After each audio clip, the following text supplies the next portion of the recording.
السلام علیکم دوستوں، welcome to my YouTube channel horror stories by Aafia.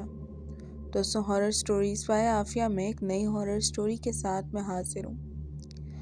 Story کافی دلچسپ ہے اور یہ واقعہ سچا واقعہ ہے۔ واقعے کو سنیے گا اپنے دلوں کو تھام کے، لیکن سب سے پہلے اگر ابھی تک آپ لوگوں نے چینل کو سبسکرائب نہیں کیا تو سب سے پہلے چینل کو سبسکرائب کر لیں اور بیل کے نوٹیفیکیشن کو آن کر لیں تاکہ آنے والی نئی اپڈیٹس آپ تک پہنچتی رہیں۔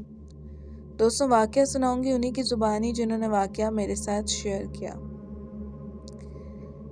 میرا نام معروف خانم ہے۔ میں 3 بہنوں میں بڑی ہوں۔ ہمارا کوئی بھائی نہیں ہے۔ میرے ابا کی کپڑے کی دکان تھی۔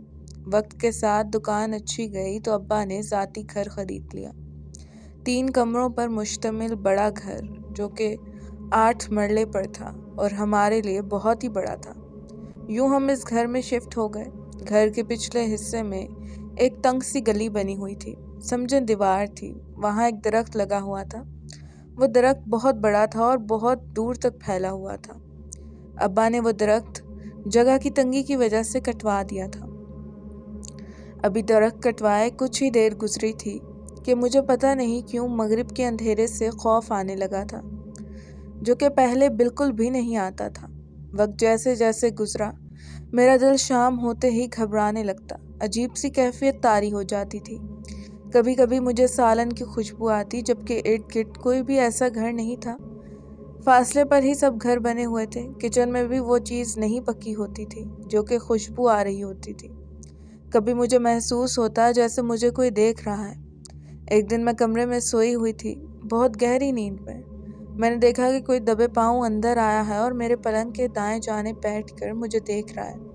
اب یہ خواب تھا، لیکن مجھے پھر لگا کوئی بیٹھا ہے اور کسی نے میرے کانوں میں سرگوشی کیا۔ پھر باقاعدہ مجھے لگا کہ کسی نے میرے گال پر ہلکی سی چپیڑ لگائی۔ میں ہڑبڑا کے اٹھ بیٹھی تھی۔ اگر خواب ہوتا تو مجھے گال پر ہلکی سی درد کیوں ہو رہی تھی، جبکہ کمرہ تو میرا اندر سے لاک تھا۔ میں نے خیر اسے خواب ہی سمجھا، لیکن ایک دن میں نے گھر والوں کے لیے چائے بنائی اور سب کو دی۔ اس کے بعد عصر کی اذانیں شروع ہو گئیں تو امی اور باقی بہنوں نے نماز کی تیاری شروع کر دی، کیونکہ ابو بلا وجہ دیر سے نماز پڑھنے نہیں دیتے تھے۔ ابو چائے پی کر مسجد میں چلے گئے۔ میں نے برتن سنبھالے اور وضو کر کے نماز کے لیے کمرے میں گئی تو مجھے ایسے لگا جیسے کہ میرا پاؤں من کا بھاری ہو گیا اور مجھ سے چلا نہیں جا رہا تھا۔ باوجود کوشش کے میں چل نہیں سکتی تھی۔ پھر کچھ دیر بعد مجھے کسی نے ہلکا سا دھکیلا۔ میں گرتے گرتے بچی۔ امی نے مجھے یوں دیکھا تو غصے میں بولی، کیا ہو گیا ہے تمہیں؟ نماز پڑھو۔ یوں میں نماز کے لیے جیسے ہی مصلی پر کھڑی ہوئی تو مجھے لگا کہ میری پیٹھ کے پیچھے کوئی کھڑا ہے۔ میں نے مڑ کر بھی دیکھا تو کوئی نہیں تھا۔ دوران سجدہ مجھے کسی نے کمر پر ٹھوکر ماری۔ میں ڈر گئی تھی۔ جلدی سلام کیا، دعا مانگی اور کمرے سے باہر آ گئی۔ اب میں نے اکیلے کمرے میں سونا بھی چھوڑ دیا تھا۔ میں نے ساری باتیں امی کو بتائیں۔ انہوں نے کہا، تمہارا صرف وہم ہے۔ چھوٹے گھر سے اب بڑے گھر میں آئی ہو تو کچھ نہ کچھ تو فیل ہوگا ہی، شاید اسی لیے ایسا محسوس کرتی ہو۔ تم ڈرو مت اور صورتیں وغیرہ پڑھا کرو۔ ایک رات میں اور میری بہنیں سوئی ہوئی تھیں۔ فون کی بیل بجی۔ میں اٹھ گئی۔ اس وقت گھر میں فون لگے ہوتے تھے، PTCL کے۔ موبائل کسی کسی کے ہی پاس ہوتا تھا۔ بیل کافی بار بجی لیکن پھر بند ہو گئی تھی۔ صبح میں نے سب کو بتایا تو کسی نے بھی آواز نہیں سنی تھی۔ خیر میں نے سمجھا کہ سب گہری نیند میں ہوں گے، اسی لیے جبکہ میں جاگ گئی تھی تو شاید مجھے آئی ہو۔ ایک دن میں کچن میں دوپہر کا کھانا بنا رہی تھی، کیونکہ ابو کو دکان پر کھانا پہنچانا ہوتا تھا، اسی لیے ہنڈیاں میں جلدی ہی چڑھا دیتی تھی۔ میں نے توریاں کاٹ کر پانی میں رکھی اور مصلی تیار کرنے لگی۔ چھوٹی دونوں بہنیں اسکول گئی تھیں۔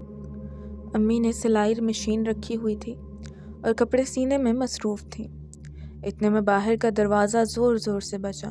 میں نے اونچی آواز میں امی سے کہا، امی ابھی تو 2 نہیں بجے، آج فیروز جلدی کھانا لینے آ گیا ہے۔ امی نے کہا، کیا مطلب ہے تمہارا؟ میں باہر نکل آئی اور دروازہ کھولنے لگی تو امی نے پھر کہا، معروف کیا ہوا ہے، کب آیا وہ؟ میں نے دروازہ کھولا تو وہاں کوئی بھی نہیں تھا۔ میں نے پھر کہا، امی دروازہ بجا تھا۔ امی نے مجھے غور سے دیکھا اور بولی، معروف دروازہ نہیں بجا تھا بیٹا، اور وہ کچھ مجھے متفکر نظر آئی تھیں اور مجھے کہا بیٹا سورتیں پڑھا کرو جو میں نے تمہیں بولی ہیں۔ کچھ نہ کچھ میرے ساتھ انہونی ہوتی تھی، کبھی یوں لگتا جیسے صحن میں کوئی چل رہا ہو، جیسے بہت سارے لوگ مل کر باتیں کر رہے ہوں۔ اکثر فون کی بیل بجتی جبکہ آواز صرف مجھے ہی سنائی دیتی تھی۔ اکثر مجھے اپنے ساتھ کسی کے وجود کا احساس ہوتا۔ میں نے بہت بار گھر والوں کو بتایا لیکن سب نے میرا وہم ہی سمجھا۔ امی نے تو میری اس پریشانی کا حل شادی ڈھونڈا۔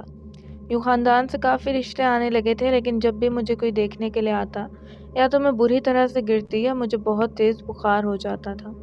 یوں ہی سلسلہ چلتا رہا۔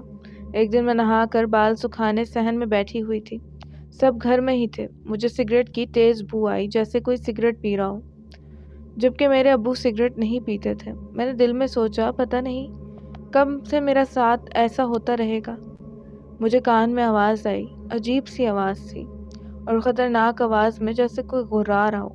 میں بہت ڈر گئی تھی۔ پھر کسی نے میرے بال پکڑ کر کھینچے۔ میں ڈر کر اندر بھاگ گئی اور امی کو بتایا۔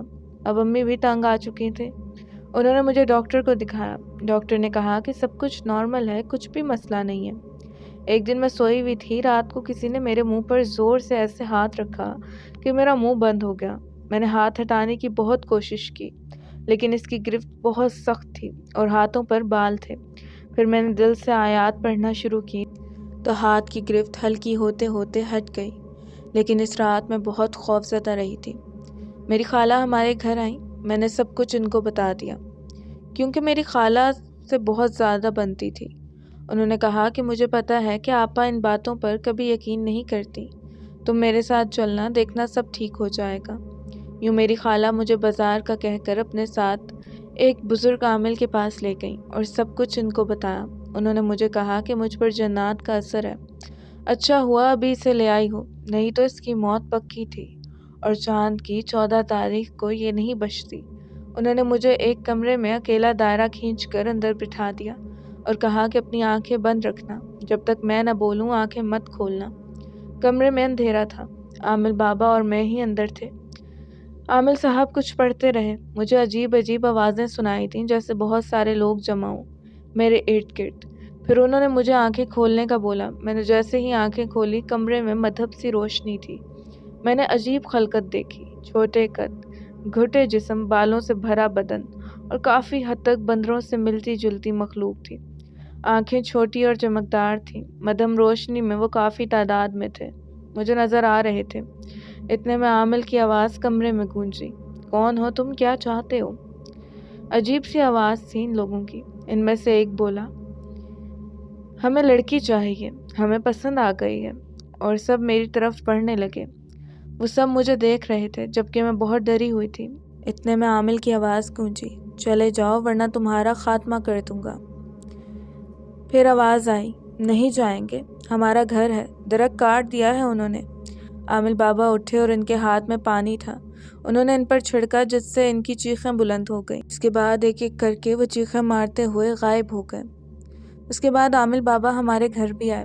انہوں نے آب زمزم کا پانی چاروں کونوں میں چھڑکا، پینے کے لیے تعویذ دی اور پہننے کے لیے بھی۔ بقول ان کے جنات شیاطین تھے، ان کا گرو تھا جو دھیرے دھیرے مجھے نقصان پہنچا کر مارنا چاہتا تھا، اور گھر کافی عرصے سے خالی تھا تو ان کا بسیرا تھا۔